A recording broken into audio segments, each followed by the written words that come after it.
Cejudo wins and becomes the double-weight class champ for the small guys.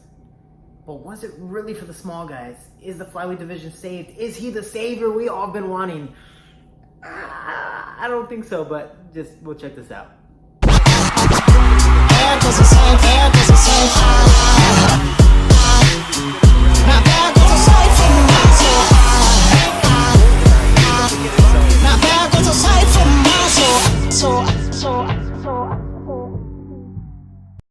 What's up, guys? Welcome to another episode of Inside Team Shorty, where I give the reality, the truth, and everything behind the scenes of the sport of MMA. Cejudo is now the double-weight class champ. I think it's amazing. Great accomplishment for him, and I think he's going to do bigger and better things coming up very soon. As we talked about in my other episode, I hope the King of Cringe is no more eventually. I highly doubt it. That's just kind of what Cejudo is becoming to be. But he's talking about, I want to be the savior, I want to be this, and Dana White in one of the press conferences saying, who said the flyweight division's gone? Yeah, he never said the flyweight division's gone. Technically, he's, from what I know, he's never said it. I've never spoken to him about it. But when I talked to Mick Maynard, I mean, I was the first to be released. Yeah, they could have not liked me, sure, so be it. But then 20 other flyweights get released. That seems like a slow demise of the flyweight division. Why is that? They don't do that by any other weight class. If you watch one of my episodes with Dan Hardy, we talked about the lightweight division slowly being demolished back in the day, but then it got saved because, you know, of certain circumstances. Cejudo, on the other hand, see, we're small guys. Middleweights are always going to be there. Those guys in the middle are always there, but the smallest weight classes are heavyweights and small guys. And us small guys, we're having the problem of being entertaining in the UFC. And let me rephrase that. We are entertaining. It's the UFC's job to promote us. And sadly, that's never happened. Cejudo's become this new light in the UFC flyweight and even bantamweight division now. I think bantamweight is where he personally should stay because he does cut a lot of weight. But hey, what could I say? He still makes flyweight and he's defended his belt against one of the best bantamweights in history. So good for you. That's awesome. But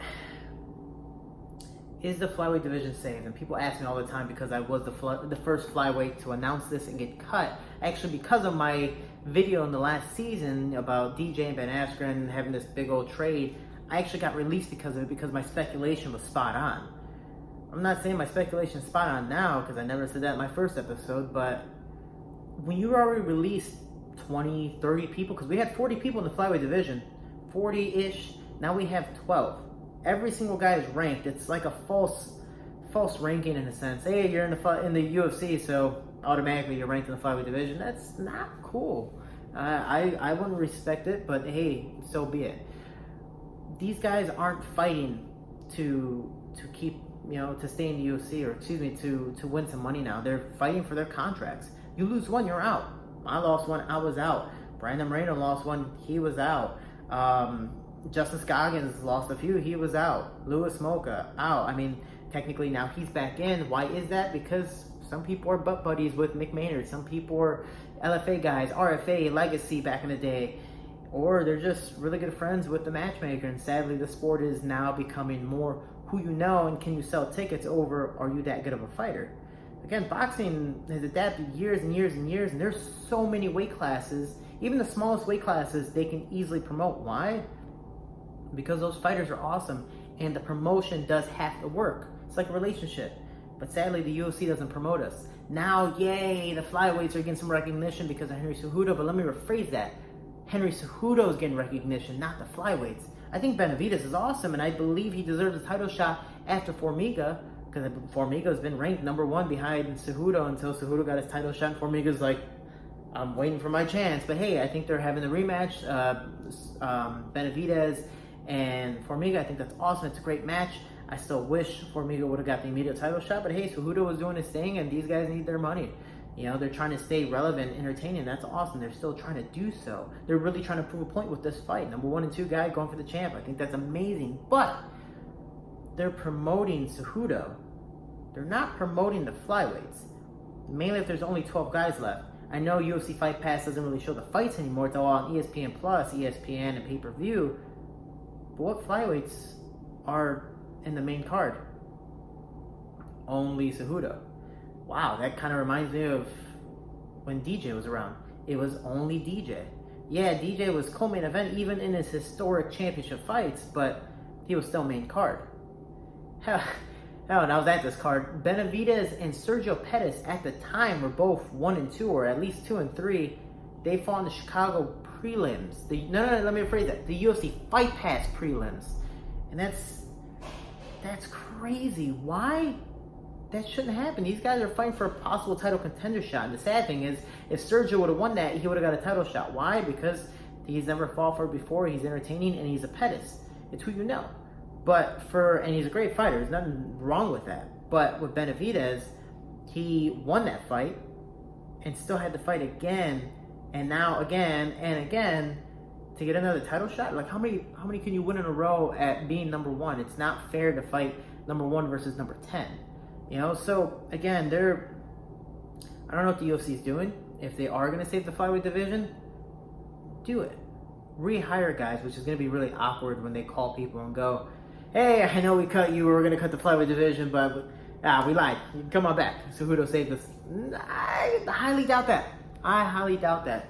And to the select few like myself who've gone to different promotions, I am one of those lucky few that know how to promote. I've been paid more. I've been respected so much more by Brave, and I'm really happy to stay with them and keep on doing what I'm doing and see what happens with that promotion where I want to be a double weight class champ. I have my goals for that promotion already.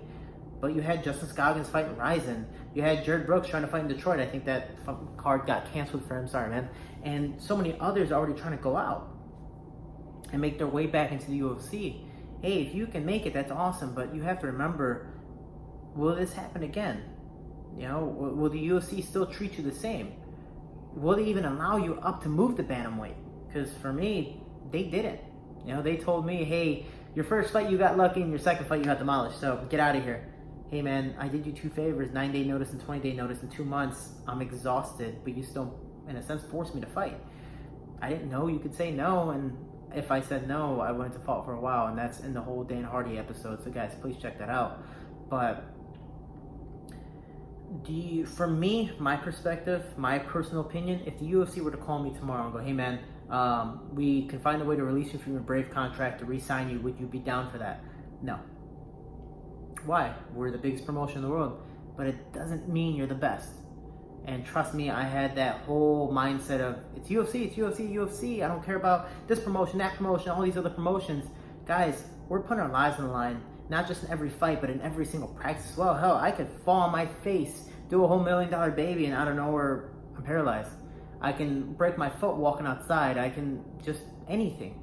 Any little thing outside, even outside of training, could end my career. So with these little things, I want to be able to know I have a job. And with the UFC, that wasn't guaranteed. I had a 4-fight contract. I made it to the UFC, and I was only in it for 6 months. 2 fights in 2 months, and then always said, oh yeah, we'll give you a call, we'll give you a call, we'll give you a call, we'll give you a call, you're cut. Whoa, hey. For me, I personally wouldn't sign with it. And if that were the case, I want to be respected, and I need to see and know from other fighters. I train an American Top Team with some of the best fighters in the world, all at flyweight, bantamweight, and all the other divisions. I trust me, I know a lot of things behind the scenes, and that's what this episode's for, and just this whole series. But guys, mainly you fighters coming up trying to make it to the UFC, you can take last minute fights. There's nothing wrong with that. Hell, that's how I got in. It's an amazing opportunity, but sometimes you have to look at your family, your health, and circumstances compared to just going, I want to fight in UFC.